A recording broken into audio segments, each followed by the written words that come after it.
இதுதான் அந்த சொல்ல நேரடியாக தொடர்புபடுத்துகிற அந்த கலந்து அன்பாகி கசிந்து உள்ளுருகும் களம் கவிதை என்பதற்கு என்னை கொண்டு விட்டது மிக முக்கியமான இந்த கவிதை ஒன்று. கண்ணீர் இங்கமான குடத்துல தண்ணீர் முடிஞ்சது நிரப்பி விடு.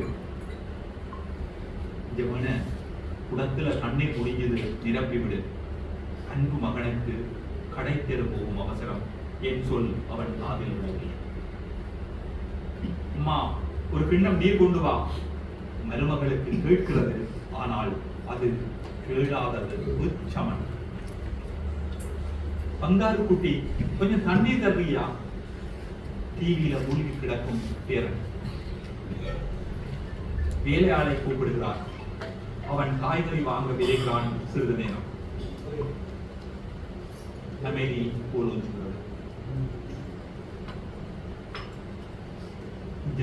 குடத்துல கண்ணை முடிஞ்சது நிரப்பி விடு.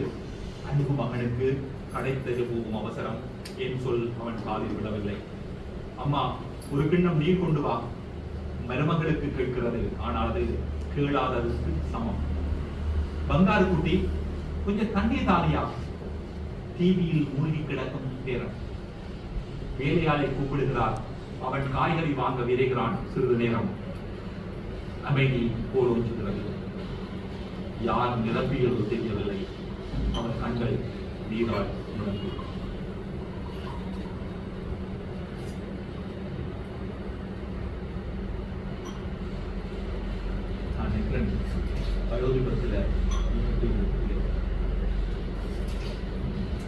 கவனிக்கப்படாத எங்களுடைய முழுசங்கள் சார்ந்த சிந்தனை ஒரு மிகப்பெரிய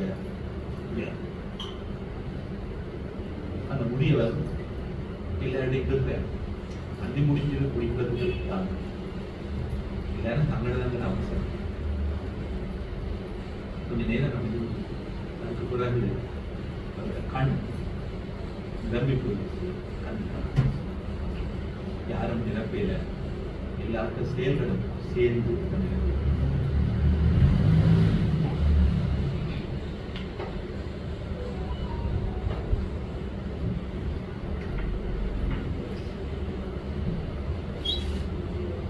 இந்த கோபியினுடைய இன்னொரு கவிதைகளை போடுவாங்க. சோப்பாவுடைய மொழிபெயர்ப்புன்றது உண்மையில எங்களுக்கு இருக்கிற மிகப்பெரிய ஒரு புதுசம். புதுசம் அவர் மிக அழகாக தமிழ் மொழிபெயர்ப்பு.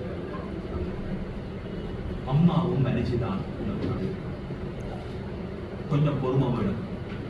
உனக்கு தொந்தரவு தருவதாக கிளம்பி நினைக்கவில்லை. முழுமையடைந்த வாழ்வில் அலங்காரத்துக்கு இடமில்லை. ஓய்ந்து விட்ட நடை உங்கள் ஓட்டத்துக்கு கடிவாளம் பண்ணலாம். அவள் என் தாய் என கொஞ்ச நேரம் நினைக்க வேண்டும். இது உன் கடமை என்று உனக்கு விளங்காத பிணைப்பை சொல்லி உன் உணர்ச்சிக்கு தீனி போட மாட்டேன். உன்னை பெற்றது ஒரு விபத்தாக இருக்கலாம். தர்க்க ரீதியாக உனக்கு அதில் பங்கில்லை. வாழ்க்கை பற்றியும் அவள் உனக்களித்த இனிய பிள்ளை பருவம் பற்றியும் உனக்கு நினைவூட்ட மாட்டேன். இடையே பார்க்கிற தராசில் இருந்து படிகளை வைக்க மாட்டேன். மாத்ரு தேவோ பவ போன்ற பிரகடனங்களை செய்ய மாட்டேன். ஆனால் ஒரு மனித பிறவி அறிமுகமான ஆதரவற்ற ஒரு பெண் என்பதற்காக ஆவது நீ பொறுமை காட்ட வேண்டும். எந்த கணத்தில் உன்னை கருவிட்டாளோ அவள் இப்பொழுது துன்புறுகிறாள். நாளை ஏதாவது குற்ற உணர்ச்சி உன்னை போட்டு ஒழுகுமானால் உன் மீது கழிவு காட்ட அவள் இருக்க மாட்டாள்.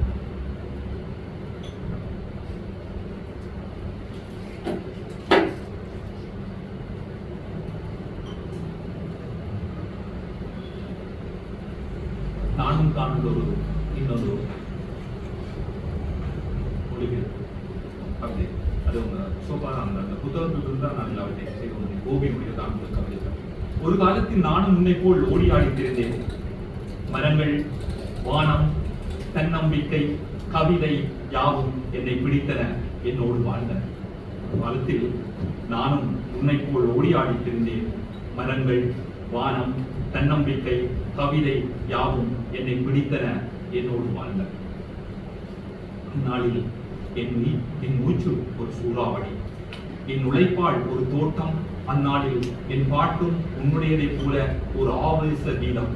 இளவேணி காலத்து காற்று அன்பில்லை என்பதல்ல, தீராத காகங்களாக அடிப்படை நட்புகள். என் உள்ளார்ந்த ஆத்மா கட்டற்று சிறகடிக்கும் உறவை. வாழ்க்கையிலிருந்து இளமை நழுவி போனது. வாழ்க்கையிலிருந்து இளமை நழுவி போனது.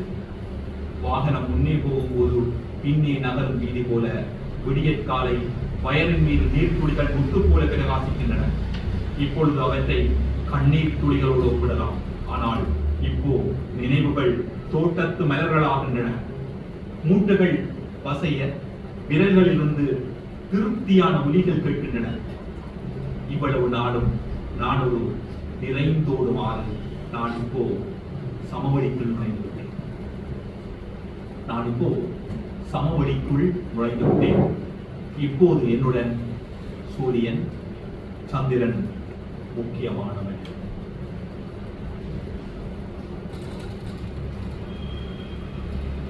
புதிய நிலையில சூரியனும் சந்திரனும் தான் எங்களுக்கு முக்கியமானவன். எங்களிடமா காலநிலை ஒரு நாளும் எழும்பி கேட்கிற முதலாவது எங்களுக்கு வெளியில கூட்டிய நம்ம சூரியனை அந்த பனிமரங்களுக்கு இடையால சூரியனை பார்க்கறதுல அவருக்கு ஒரு இந்த திருப்தி. சில மழை முகில் இருந்தால் இந்த இன்றைக்கு வேற காணையில கண்டுவான். யாரோ ஒரு நண்பரோட காய்க்கிற மாதிரி தான் அவன் சொல்லுவான், இன்றைக்கு வேற காணையில கண்டுவான். இப்போ நாங்கள் தவறி வேற யாரும் தேர்வாகவும் யோசிச்சால் இல்லை, தேர்வது அந்த சூரியன் தான். அதைத்தான் இங்க கோபி இந்த கவிதையில இருக்கிறது. இப்போது என்னுடன் சூரியன், சந்திரன் முக்கியமான மனிதர்.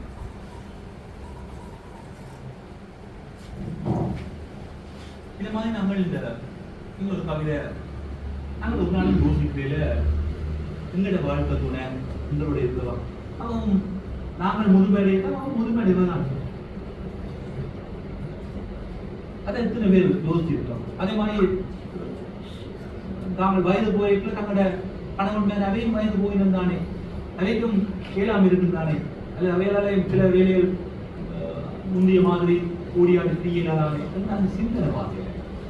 ஆனால் இந்த கவிதை தெளிவாக சொல்லியிருந்தாள். அவளும் தான் உரிமைக்குள் நுழையும் போதும் எல்லா பணிகளுக்கும் அவள் தான். இப்போது கூட சூரியன் உதிக்க சுணங்கினால் அவள் முகிப்போர்வையை களைந்து வீசுவாள்.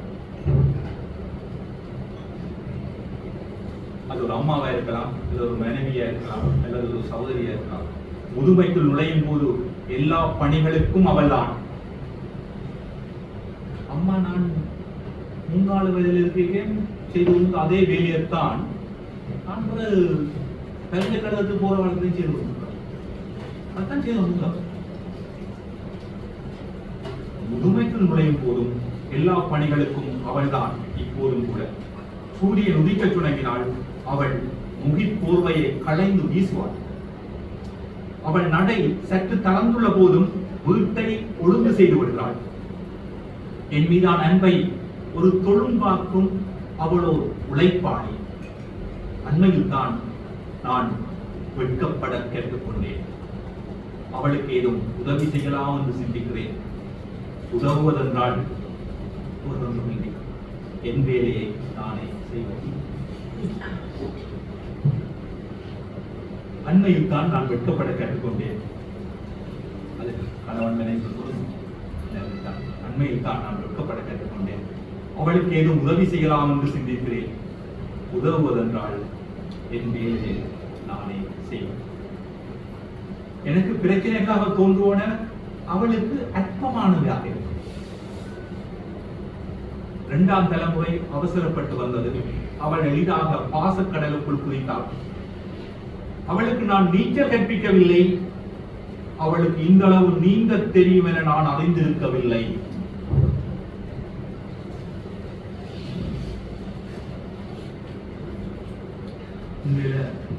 அந்த பயணம் எனக்கு எப்படி இருந்தது நீங்க விளங்கி இருக்கீங்க. அவளுக்கு நான் நீச்சல் கற்பிக்கவில்லை. அவளுக்கு இந்த அளவு நீந்த தெரியும் என நான் அறிந்திருக்கவில்லை. இடக்கிட பெல்ஜியன் கண்ணாடி முன் வந்து எங்களை ஆராய்வோம். சங்கீதம் ஒரு பெரிய அனுபவ தேவதை. முன்பு நான் புரிந்திராத கீதங்கள் வாழ்க்கை பட்டங்களைப் போல திறக்கும்.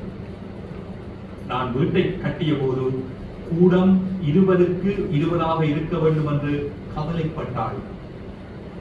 இப்போது அவள் நடையில் கவலையின் சூழல். வீடு கட்டைக்குல இந்த வீடு இந்த கூடம் 20க்கு 20 இருக்கணும் என்று கவலைப்பட்டவள். இப்ப அவள் இந்த நடையில கவலையின் சூழல். பெருசா போனால் நடக்கையிலான வாய்ப்பு.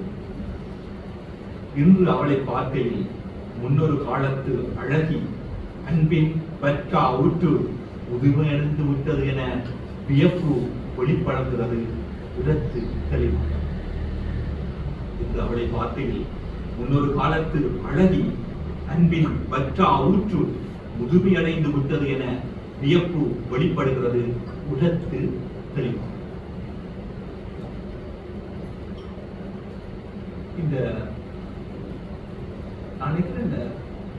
இது ஒரு மொழிபெயர்ப்பு கவிதை என்று அல்லது கவிதை என்பதை விட வாழ்க்கையை சொல்லிக் கொண்டு போகுது நினைக்கிறேன். இன்னைக்கு கன விஷயங்கள் தெளிவு பெற்றுக் கொண்டு நினைக்கிறேன். இந்த நிகழ்ச்சி முடியக்குள்ள இதுக்குள்ள இருக்கிற கனவிற்கு சில மாற்றங்கள் எனக்கு அந்த நான் சொன்ன அந்த பஸ் பயணத்துல அந்த மாற்றம் ஒன்று வந்திருந்தது. அது கனவிற்கு வேற மட்டும் நம்பர் அகலை அகலை இந்த தமிழ் சேனத்தில் வேற வயது மூணாக்கள் மேடையில இருந்தா கீழே இருக்கிற அன்னைக்கு நான் கூட்டத்தில் எனக்கு பக்கத்துல இருந்து ஒரு ஆள் சொல்றேன் அகல வைந்த வேலை மேடையில வச்சுக்கொண்டு எனக்கு தமிழ் சேனல் நடத்த முடியாது. உண்மையா இது நடந்த சம்பவம். இந்த வேலை உண்மையா வயது மூணாக்கள்லாம் என்ன பத்து வயது மூணாக்கள். ஆனா எனக்கு பக்கத்துல இருந்து சொன்ன வேலை மேல அகல வைந்த வேலை வச்சுக்கொண்டு மேடையில வச்சுக்கொண்டு தமிழ் சேனத்தை என்ன நடந்து போகுதுன்னு. ஆனா உரிமை கட்டின இதுக்குள்ள நாங்கள் நிறையக்குள்ள எவ்வளவு விஷயம் அதில் இருக்கின்றதை அறிந்து கொள்ளும். அது ஒன்று அகலை என்ன 1000 தடவை நான் உச்சரித்த அவள் பெயரை கூட மறந்து விடுவேன். சிலேட்டில் மீண்டும் மீண்டும் எழுதிய முதல் எழுத்துக்கள் போல நெஞ்சில் நன்கு பொறிக்கப்பட்ட எழுத்துக்கள் மெல்ல மெல்ல மங்குகின்றன. அவ்வப்போது ஒளிரும் மின்குமிழ் போன்ற அம்முகம் நினைவில் வரும். ஆனால் அதை சூழ ஒரே இருள். எங்கள் வீட்டில் உள்ள கண்ணாடி குவளை இங்கு வந்து எவ்வளவு காலமோ கடவுளுக்கே வைத்தார். அதன் மீது பொறிக்கப்பட்ட பூ வேலைப்பாடு பற்றி ஒரு கவிதை கூட எழுதியிருக்கிறேன். அதன் கருத்து மாறிவிட்டது. மனம் சோர்ந்ததனால் உடல் என்பும் பொதியாகிவிட்டதாக உணர்கிறேன். எல்லோரும் அந்நியராகின்றனர். எனக்கு துணை இருப்பவர்கள் என் நினைவுக்கு காவல் இருந்தால் நல்லது. காலம் மிக முக்கியமான விஷயம். எனக்கு துணை இருப்பவர்கள் என் நினைவுகளுக்கு காவல் இருந்தால் நல்லது. காலம் ஒரு முதலையாக எனக்கு தோன்றுகிறது. அதன் வாய் எப்பொழுதும் திறந்தே உள்ளது. மரணத்தோடுதான் அது மூடும் என நினைக்கிறேன்.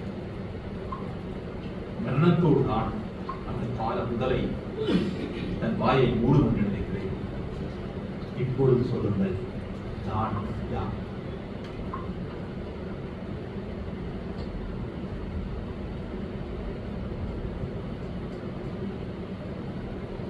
முதியோர் இல்லங்கள் பற்றி ஒரு பெரும்பாலும் பேசப்படுகிறது.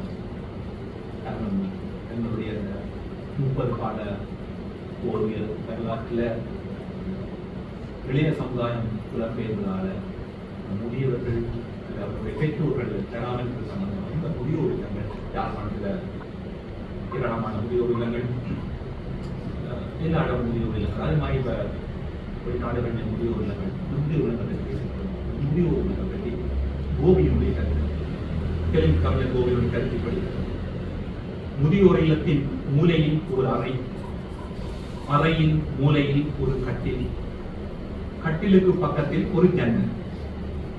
ஜன்னலூடாக பார்க்கையில் முன்பு அறிமுகமான அதே வானம். ஆனால் இன்று அதுபட்ட வழி. அது எதனால் நிரப்பப்படுமோ தெரியாது. வீட்டுல பிள்ளைகளோட இருக்கையிலே இதே வானம் தான் கொண்டது. முதியோர் இல்லத்திலிருந்து ஜன்னலுக்காக பார்க்க அந்த வானம் ஒரு வெட்ட வழியா தெரியும்.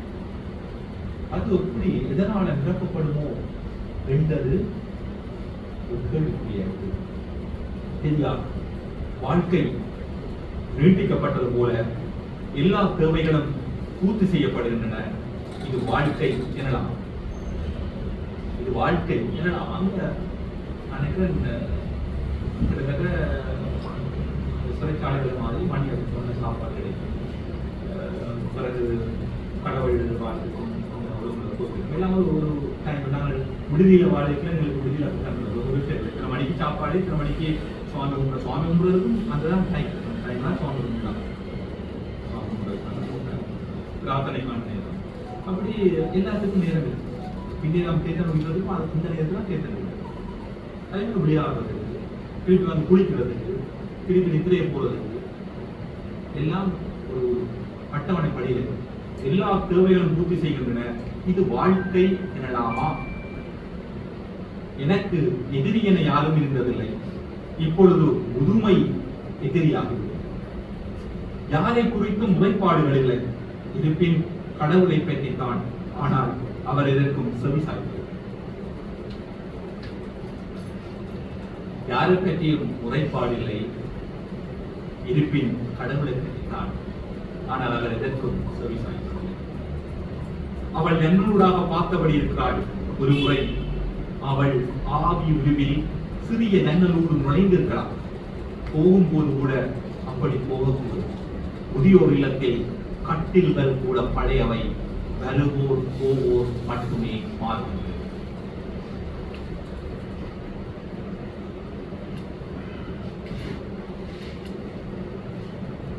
இந்த முதியோர்கள் இருக்கைகளை நாங்கள் இருந்த உடன்படிக்கையில் சின்ன வயதில் வந்த காதல் ஞாபகங்கள் இருக்குமா இல்லையாண்டு நாங்கள் யோசிக்கிறோம். அது பற்றி ஒரு முன்ன நாள் காதல் நண்பர்களே, நாங்கள் மட்டுமல்ல, நாங்கள் நேசித்தவர்களுக்கும் வயதாகும். நாங்கள் மட்டுமல்ல, நாங்கள் நேசித்தவர்களுக்கும் வயதாகும். நினைவுகள் என்றும் பசுமையாயிருக்கும், யதார்த்தங்கள் மங்களாயிருக்கும். ரங்குப்பட்டியின் அடியில் காதல் கடிதங்கள் இருளில் மின்னுகின்றன. திறந்து பார்த்தால் கோதுமை நிறமாயுள்ளது வெள்ளைத்தாள்கள். அவற்றை மடிக்காதீர்கள் நண்பர்களே, அவை ஒடிந்து போகும். இவ்வெழுத்துக்களில் உள்ள உணர்ச்சிகள் எவ்வளவு! இப்பொழுது நாம் பேசுவது ருசியே இல்லாத கலாக்காய் போன்ற தனியாத இடை நடை. சில உண்மை காதல்கள், சில ஒருதலை காதல்கள், சில பரஸ்பர வெளிப்பாடுகள். ஆனால் காற்றால் உதிரும் இலைகள். ஒருவேளை அவ்வற்புதமான இளம் பெண்களும் எங்களைப் போல எங்கோ தூங்கி வளர்ந்து கொண்டிருப்பர். இதுதான் அந்த எங்கட மைண்ட்ல இப்போ நிற்கிற அந்த இளம் பெண்கள் இப்போ தூங்கி வளர்ந்து கொண்டிருக்கிறோம். எங்களை போல தூங்கி வளர்ந்து கொண்டிருக்கிறார். எங்களை கவிஞராக்கிய காதல்கள் இன்னும் பரிவால் சுடர் வீசுகின்றன. ஆனால் அன்புக்குரியவளின் கைகள் தாமரை தண்டுகள் போல் இல்லை. முகத்தில் நிலவொளி இல்லை. கம்பீரமான அன்னங்கள் தம் நடைகளை துறந்துவிடும். அன்புக்குரியவளின் கைகள் தாமரை தண்டுகள் போல் இல்லை. முகத்தில் நிலவொளி இல்லை. கம்பீரமான அன்னங்கள் தம் நடைகளை துறந்துவிட்டன. ஆனால் எங்கள் அந்நாளைய புன்னகைகள் ஒரு காலம் உதிராது. அந்நாளைய ஆத்மாக்கள் நிரந்தரமாக ஒளி வீசும் விளக்கு.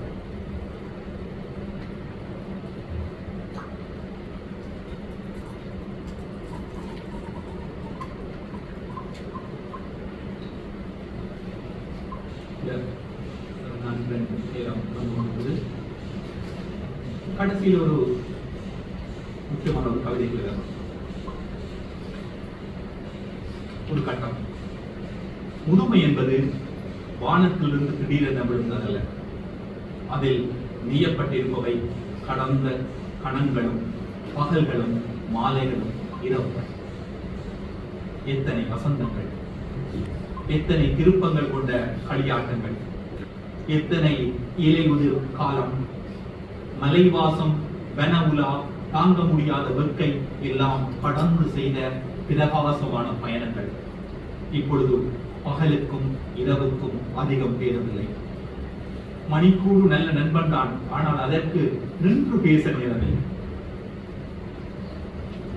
மணிக்கூடு நல்ல நண்பன் தான், அது நின்று பேசுவதற்கு நேரமில்லை. ஓடிக்கொண்டிருக்கிறது. வசந்தத்தில் பூத்த மலர்கள் எல்லாம் இப்பொழுது வெறும் ஞாபகங்கள். அக்காலத்து குயில்களுக்கு இப்பொழுது வயசாயிருக்கும்.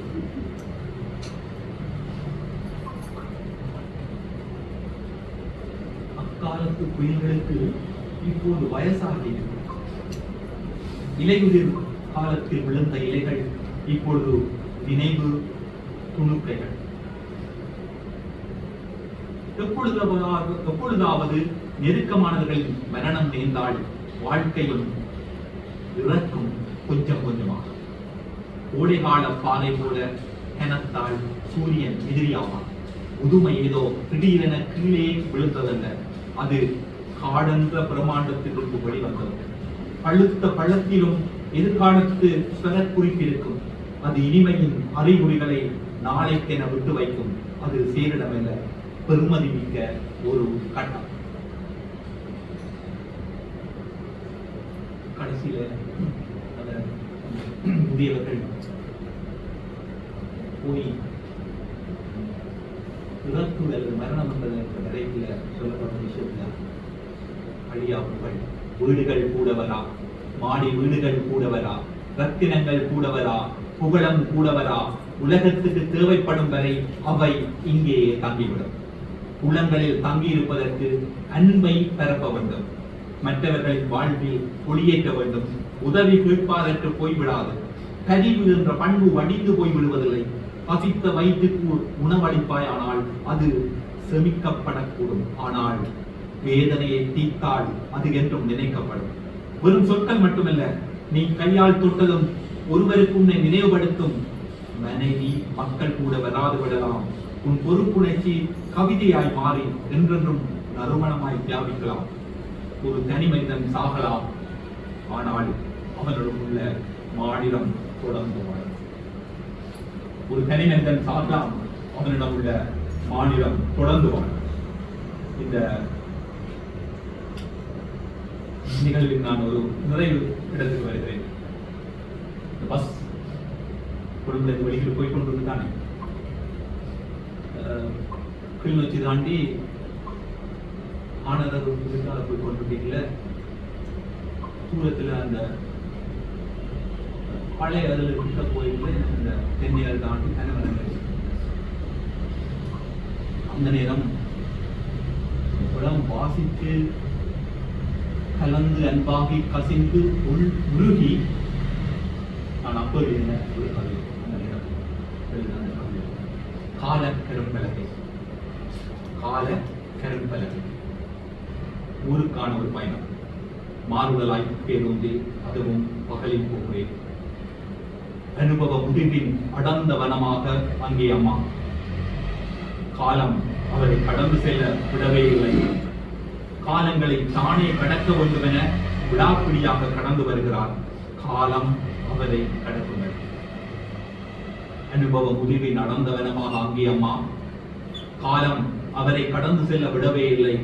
காலங்களை தானே கடக்க வேண்டும் என விடாப்பிடியாக கடந்து வருகிறார். காலம் அவரை கடக்கும் வரை. பிறந்து வாழ்ந்த அந்த வளவின் வெனப்பாக, தன் நிறைவாழ் மனையின் ராசாத்தியாக நான் ஊருக்கு போகிறேன் அவரை அழைத்து வர. புலம்பெயர்வை அனுமதிக்க மருத்துவ சோதனை அவசியமாம். முதுமையும் நோய்களும் பிரியும் புள்ளியில் குடிவரவு அனுமதிக்கப்படும் தேசம். அக்காவும் தம்பியும் அங்குதான் வாழ்கிறார்கள். நான் தலைநகரில் என் தலை அம்மா இருக்கும் அந்த வளவுக்குள். அக்காவின் விடாமுயற்சி வெற்றி கிண்ணம் கிட்டவாக தெரிகிறது. அக்கா பாவம். அம்மாவின் வளைந்த முதுகை வாசித்து அறியும் பக்குவம் அவருக்கு இல்லை. அந்த கனிந்த பழத்தின் தோல் சுருக்கங்களின் சுருவியை செவிமடுக்கும் சுவை தெரியாதவர். அக்காவை காதில் கூட அம்மாவுக்கோ தங்கச்சிக்கோ எனக்கும் கூட முடிவதில்லை. 20 வருட வேற்றுலக வாழ்வும் எங்களுடைய உலகத்தின் முதுமையை ஏற்பதாயில்லை. உழைப்பின் விளைவு வளைவுகளை வெறுப்பது மட்டுமன்றி அம்மாவின் எல்லா உடல் இயலாமைகளுக்கும் காரணம் இந்த தேசத்து செயலாமை என கூறுகிறார். என்னுடையதான இந்த வரலாற்று பயணத்தில் தெலுங்கு கவிஞர் கோபியும் பாசை நங்கும் சோபாவும் ஸ்ருத்தோபனிஷத் என்னோடு வருகிறார்கள். இருக்கையை சற்று சரித்து கண்ணாடி போட்டு அவர்களை வாசித்துக் கொண்டிருக்கிறேன். என் நெஞ்சுக்குள் விரிகின்ற வெள்ளை திரையில் வயோதிபங்களின் வண்ணங்கள், அதற்குள் அம்மாவின் அழகிய முகமும். பயணப் பொருளும் படிப்பு பொருளும் இயல்பாய் இணைந்தது எப்படி என்று புரியாது கண்ணாடி என்னரோடு வெளியேறுகிறேன். வேலிகள் வயல்கள் கடந்து தூரத்தை தெரிகிற பனை மரங்களின் மூலைகளில் அழுத்தமாக எழுதப்பட்டிருக்கிறது. வேலிகள் வயல்கள் கடந்து தூரத்தை தெரிகிற பனை மரங்களின் மூலைகளில் அழுத்தமாக எழுதப்பட்டிருக்கிறது. காலம் பள்ளிக்கூடத்தில் கரும்பலகையை படிப்பது கண்களால் அல்ல. நன்றி.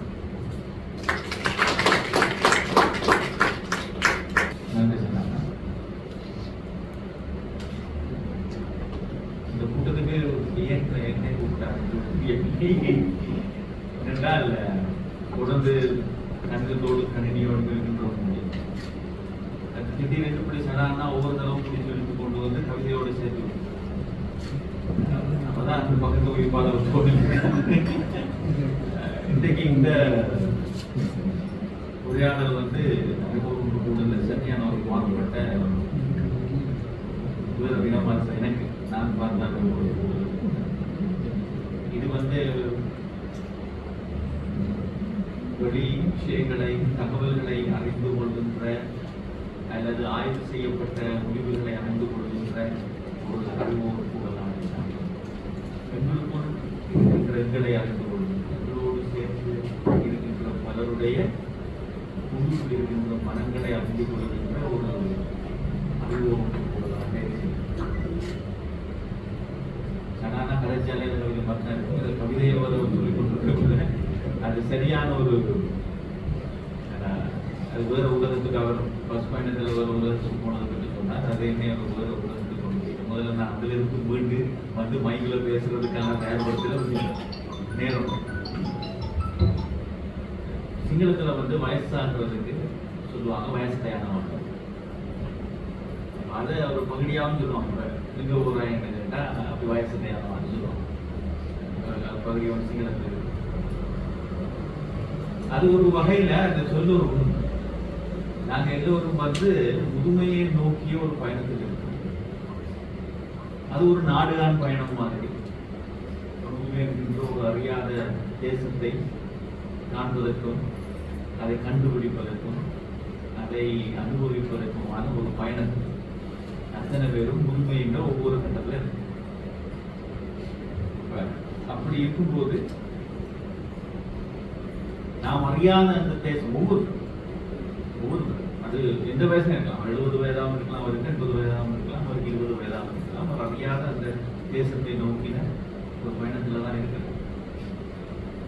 அந்த பயணத்தினூடாக மனத்துக்குள்ள என்ன மாற்றங்கள் எதெல்லாம் மனம் உணர்வு, அந்த தேசத்துல ஒரு மன உணர்வு, அந்த முதுமை என்கின்ற தேசத்துல அந்த மன உணர்வு என்னவா இருக்குன்றது வந்து ஒரு பயண குறிப்புகள் மாதிரி இந்த கவிதை வந்து தந்ததான்.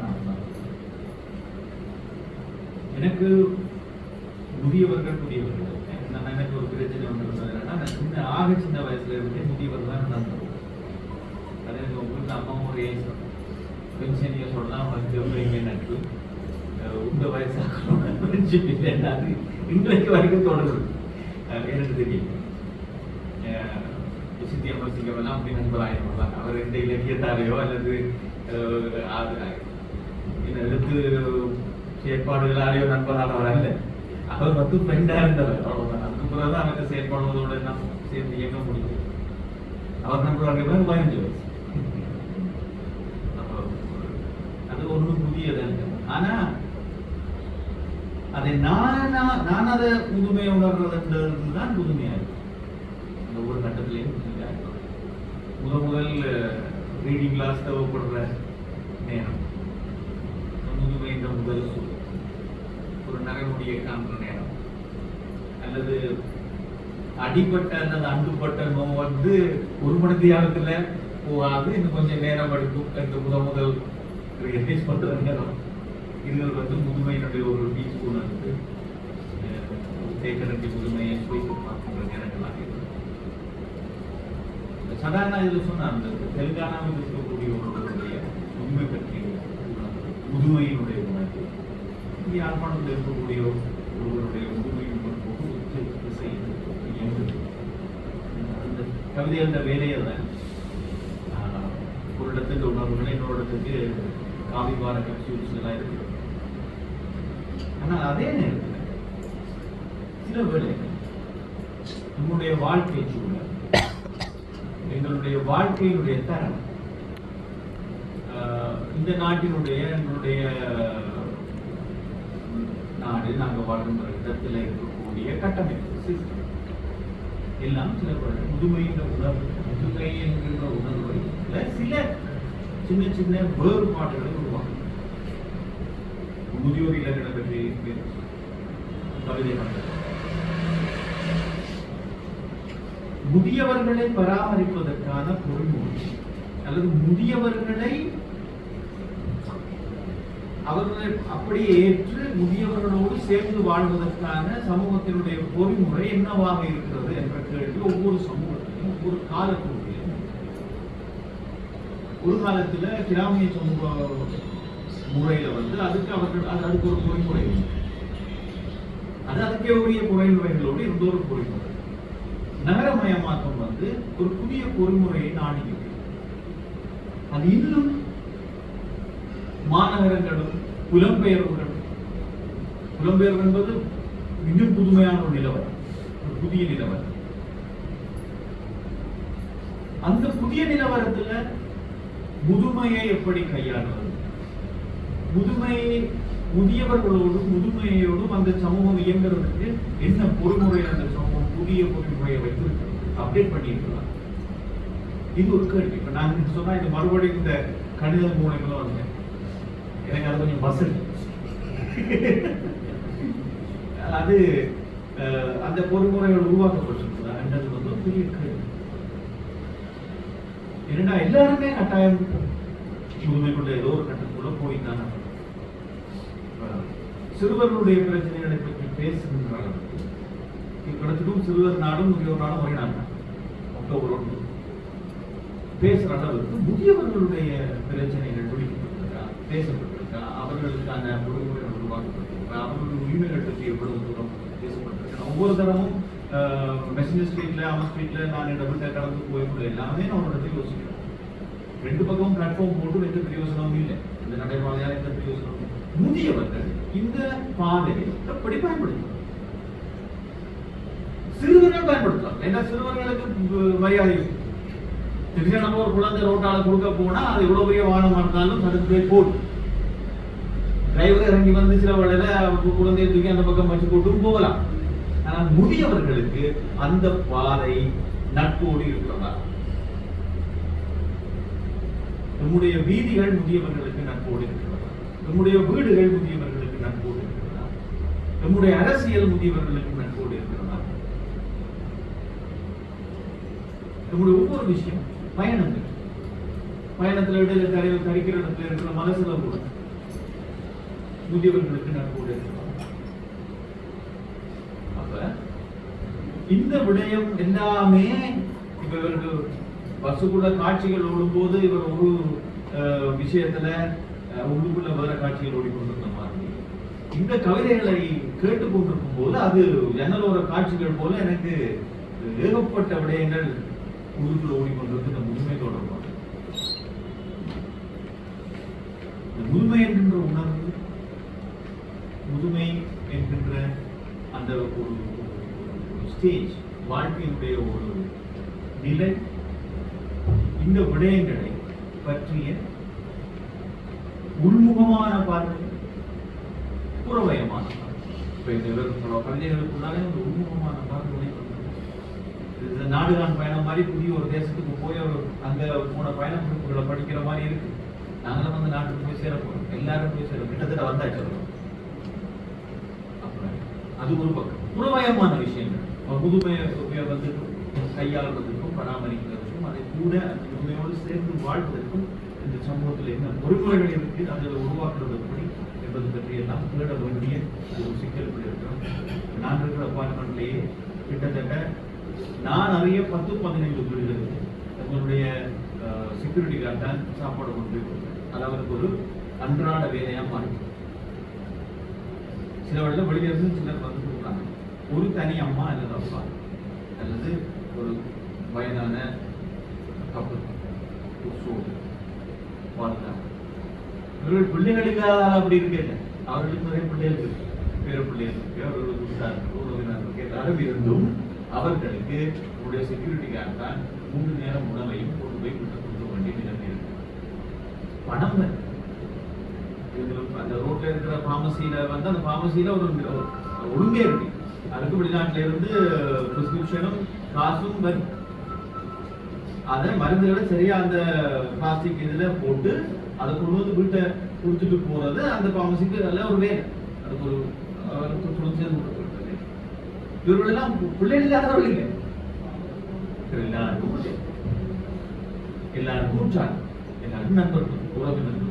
ஆனால் மருந்தை வாங்கி கொடுப்பதற்கோ உணவை வாங்கி கொடுப்பதற்கோ ஆளுநர்கள் பணம் பாசம் பணத்தின் வடிவத்தில் டிஜிட்டல் முறையில வந்து கொண்டே இருக்கு. ஆனால் அவர்கள் தனிமையில் இது இந்த புதிய நிலைமை புலம்பெயர் என்பது ஒரு பெரிய தாக்கத்தை செலுத்தின நிலைமை. முதல் ஒரே ஊர்ல எல்லாரும் இருக்கும்போது பிரச்சனை இல்லை, நீங்க பக்கத்துல அம்மா அப்பாவோட இருக்காட்டிலும் ஒரே ஊர்ல இருக்கு. இது வந்து ஒரு பெரிய ஒரு தாக்கத்தை செலுத்திட்டு இவருடைய இது எல்லாவற்றையும் இந்த ஜன்னலோர காட்சிகள் மாதிரி இந்த கவிதையை கேட்டுக்கொண்டு அவதானித்துக் கொண்டிருப்பது மிகவும் கஷ்டமாகவும் அதே நேரத்தில் மிகவும் சிக்கலாகவும் அதை பற்றி எல்லாம் சிந்திப்போம். அதை பற்றி உங்களுடைய கருத்துக்களை கேட்டுக்கொள்வோம். உங்களுடைய கருத்துக்களை நீங்கள் சொல்லுங்க. நன்றி. தொடர்ந்து பேசுவோம்.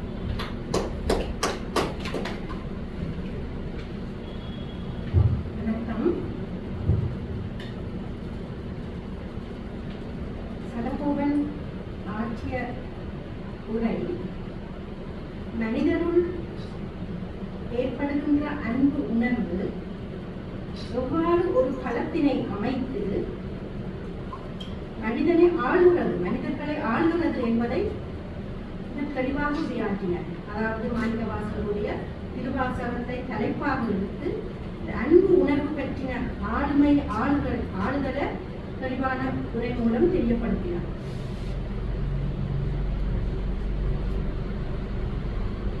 மனிதனுள் ஏற்படுகின்ற பகை உணர்வு எவ்வாறு ஒரு மனிதனுள் களம் அமைத்து மனிதரை அழிக்கிறது என பார்ப்போம்.